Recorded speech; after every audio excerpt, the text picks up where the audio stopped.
Poštovani publikume, a sad filmske novosti. Jednoki su totalno zbuneti. Partija na vlast, koja je dobila vlast i još treba da je na vlast, očigledno ne saka da bide na vlast, pa bara novi izbori. Dok partija u opozicija, koja bi trebalo da saka da je na vlast, očigledno ne saka da je na vlast, pa neće predvremeni izbori. Dok je u Danska sve trulo, u Makedonija je sve šizofreno.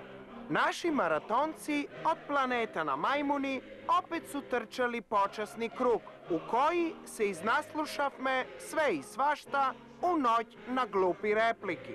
I to smo dočekali. Naša novinarka je pozirala so američka zastava na svoji gradi. Grčka nema da i dozvoli na Makedonija ulaz u Evropska unija. Živela demokratija i genocidi Evropske unije. Nad nekako narečena zemlja so nekakvo sime, teritorija i ko zna kakva kultura, rađa se novo sonce koje sigurno nije slobodno.